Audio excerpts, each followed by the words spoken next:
Sa mga katik vloggers, mga subscribers, bago at saka luma, mga supporters, mga dumaan, dumalaw at bumisita sa channel, lahat ng mga viewers, secret viewers at silent viewers, magandang araw. So, balik tayo dito sa radio, ano?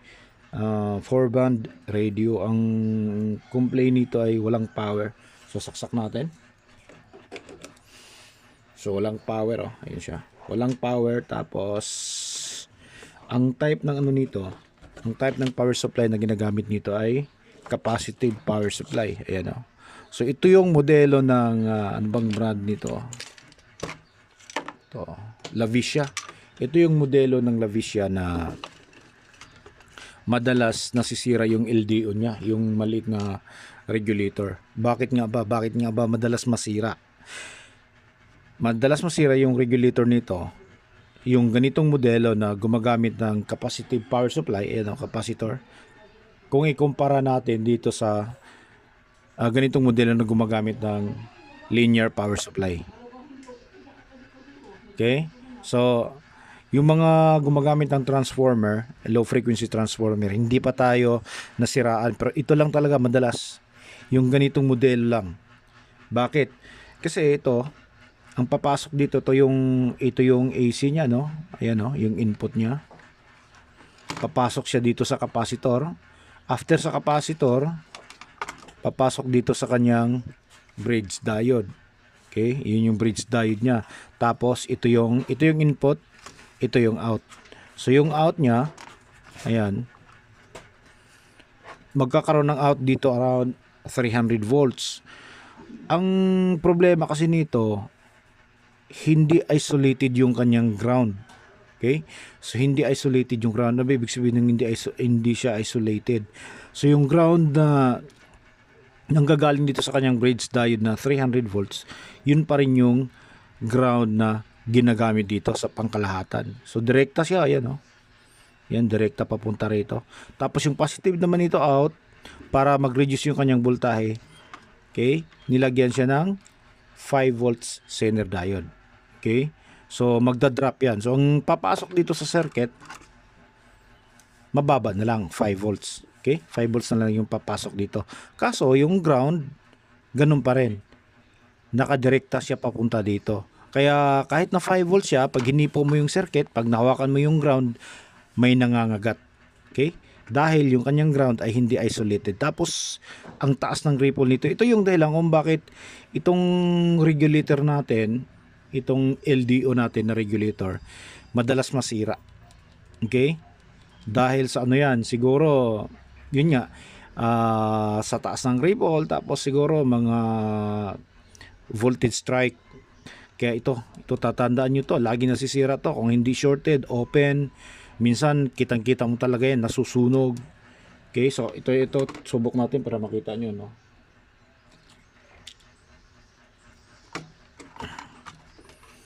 Okay, so ayan. Kung titest natin to, ito yung filter capacitor nito mula sa output ng rectifier. Ayan. So test natin. Ayan, oh. Shorted. Dahil yan dito, ito, shorted to. So yung supply papunta kanyang amplifier ay direktang 5 volts. Tapos yung supply naman papunta dito sa kanyang radio decoder, yung chip. Dumaan mo na yan dito, ito yung auto sa switch. Ayan, papunta dyan. Tatakbo dito. Tapos ito yung input. Okay? Pag switch nito ito, saka tatakbo yung voltahe dito na 5 volts. Tapos ito yung kanyang out, ito yung kanyang ground. So halimbawa na lang, ano, ito mahirap, minsan hindi mo makikita yung numero nito eh. So ano bang dapat gagawin natin dito kapag hindi natin nakikita yung numero? So hindi tayo sigurado kung ilang voltahe yung lalabas dito, ano. Ang gagawin natin, titingnan natin kung saan yung kanyang sinusuplayan. Okay, so papunta rito, ito yung sinusuplayan, itong tuner IC niya. Okay, radio decoder. ito yung kanyang sinusuplayan. So ngayon ang gagawin mo para malaman mo kung sa anong voltahe ito tatakbo. So, yung mga ganito kasi mababa lang yung supply. So mag-umpisa ka muna ng ito, negative, positive. Lagyan mo na siya ng supply dyan na 1.5 volts. Okay? Tanggalin mo to. Tanggalin mo yung shorted na yan. Saksak mo sa kuryente. Tapos, lagyan mo siya ng battery dito. Supply 1.5. Kapag hindi siya tumakbo sa 1.5, okay? Kaya halimbawa na lang, yung sinasabi ko, halimbawa na lang kung itong chips na to, kung hindi mo makita yung numero ng IC. Minsan kasi yung iba talagang sinadyang binubura yung numero dito, kaya hindi mo malalaman kung ano yung mga detalye, ano yung specification ng chips. Kaya ang gagawin mo, yun sinasabi ko, mag-supply ka dito ng 1.5. Kapag ayaw gumana sa 1.5, mag 1.8 ka. Pwede mag-umpisa ka sa 1.2, 1.5, then 1.8 kung saan siya magiging normal, So kapag ayaw pa rin talaga, so pwede kang mag 2.5 volts, so hanggang 3 volts or 3.3 volts. Okay? Pero kapag tumakbo na siya ng normal sa 1.8, doon ka na. Okay? Or 2.5. So depende, So kapag tumakbo na doon sa voltahe na inano mo, so pwede ka nang maglagay ng regulator. Halimbawa, tumakbo siya sa 1.8. Hindi lalagyan mo siya ng yung tawag nitong meron namang fixed voltage na EMS 1117. Merong 1.8 volts. So maraming variant yung EMS 1117. Meron siyang 1.2 volts, merong 1.5, merong 1.8, merong 2.5, merong 3.3 at merong ding 5 volts. So magagamit natin yung EMS dito katulad nito, ayan. So meron tayo ditong 1117. Kaya lang hindi to EMS, is a 1117. So sa mga ganito, so tatandaan lang natin dahil yung natin, yung tawag nito, yung EMS 1117 saka is a tumatakbo siya sa 4 volts. Okay? Tumatakbo siya sa 4 volts. Kaya kung battery yung gagamitin mo, na dalawa lang yung battery dito, ibig sabihin 1.5 plus 1.5 ay 3 volts lang siya. Okay? 3 volts lang. Kaya kung 3 volts kung ito yung gagamitin, yung dry cell battery, hindi tatakbo yung EMS 1117 natin. Hindi tatakbo kasi yung required input voltage is 4 volts. Tapos 3 volts lang yung battery, syempre hindi tatakbo. Kaya kailangan paliwanag mo sa paliwanag mo sa customer na kapag kung walang talagang ibang makuhanan, so pwedeng hindi tatakbo. Dahil yung required input voltage nito ay 4 volts. Tapos yung battery, okay, yung battery ay 3 volts lang. So walang problema dito sa mga ganito kung ito yung gagamitin mo. Ito, dahil kapag na full charge to, umaabot naman to sa 4.2 volts. Tatakbo, kaya lang mabilis maglobat. Kasi kapag bumababa na siya sa hindi na siya tumutungtong sa pagpalagay natin 4 volts, so hindi na rin tatakbo, lobat na. Pero kapag sa kuryente gagamitin, walang problema. Tatakbo at tatakbo yan. Dahil yung pumapasok dito ay matik naman yan na 5 volts. Okay? So yun yung paliwanag natin dito. So balik tayo.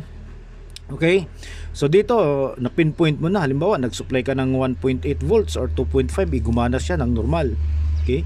So bumili ka na ng nung LDO, yung maliit na LDO na kahit na hindi 1117. Bumili ka ng any LDO na pareho yung output dito sa ginamit mong supply papunta dito.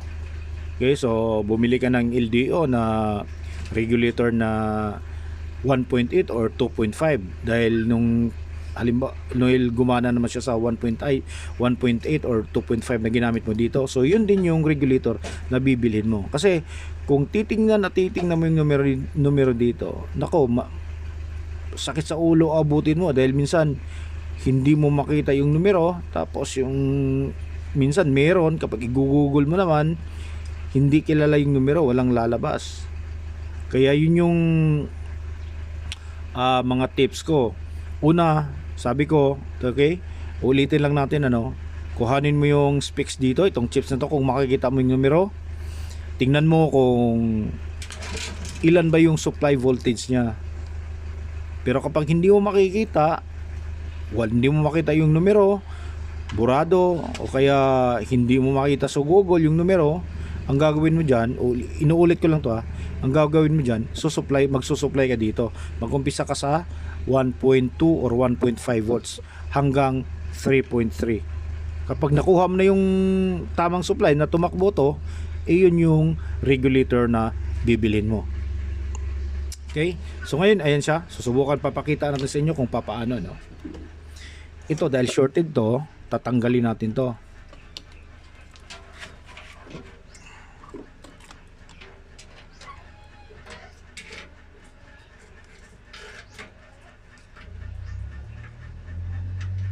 Ayan. Okay? So natanggal na natin. Ayan. So testing natin to para makita nyo na talagang tawag nito, talagang shorted siya. So dito, kung magtitest tayo dito, babalik tayo dito.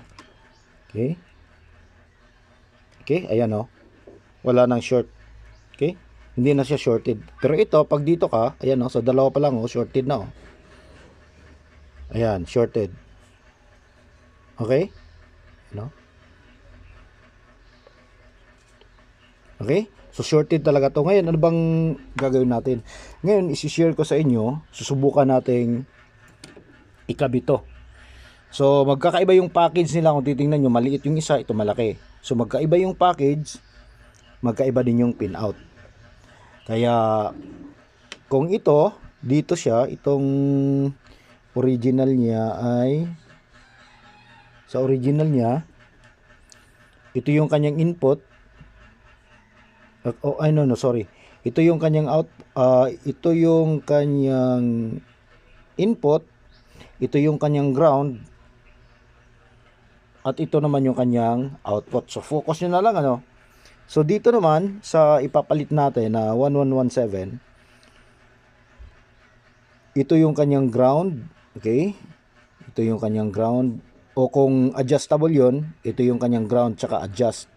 Kung hindi siya fix hindi siya fix na LDO, hindi siya fix 1117. Tapos ito naman yung kanyang output, ito yung kanyang input. Ulitin ko, ito yung ground or adjust, ito yung output, ito yung input. Okay? So ngayon gagawin natin ganyan. Kakabit natin siya dito. Okay? Dahil ito yung kanyang output, itong gitna. So ang gagawin natin,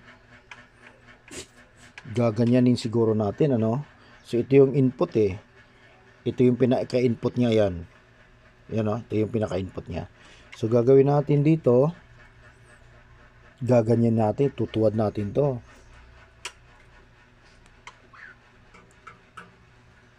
Ayan. So input.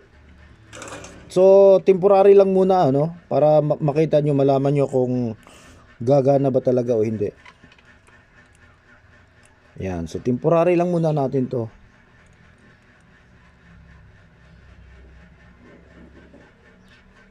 Tapos ito yung pinaka-ground niya. Ayan. So maghanap tayo ng wire na maliit. Ito.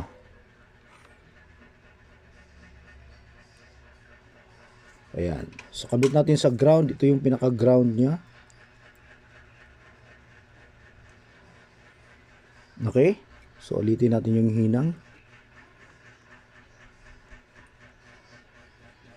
Okay, so recheck natin. Test natin muna kung walang shortage sa mga hinang natin.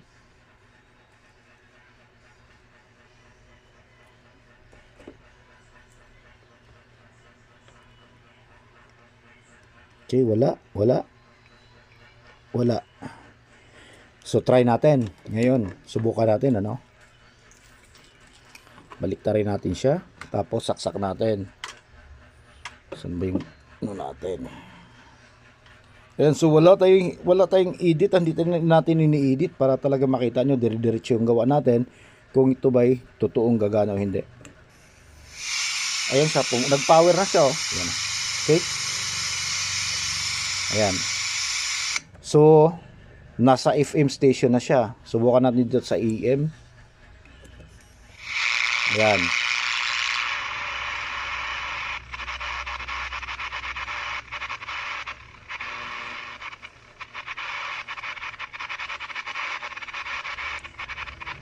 Okay?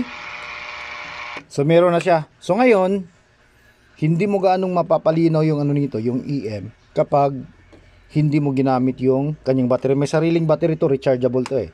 So lalagyan natin siya ng battery. Subok din natin na hindi nakasaksak ano kung gagana siya. Ayan, gumana, okay? Kaya lang mahina siya dahil hindi siya naka full charge.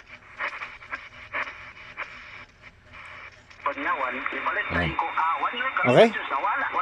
So saksak natin to. Ayan. So ganun siya kaingay. Kapag yung gamit ay capacitive power supply. Para sa mga hindi nakakalam, yung mga nakikipagdebate sa ibang Facebook pages ano, na okay daw gamitin. So ayan, patunay ano. Ayan. Okay? Nawawala. Pero kapag nakakarga na to, kahit na nakasaksak yan, lilinaw na po yung tunog niyan. Okay? So, ito lang yung ano natin ngayon. Ito lang yung muna yung topic natin. Sana'y makakatulong to kung halimbawa magkakaroon kayo ng mga encounter na ganito yung problema. So, aayusin natin to. Yan, okay?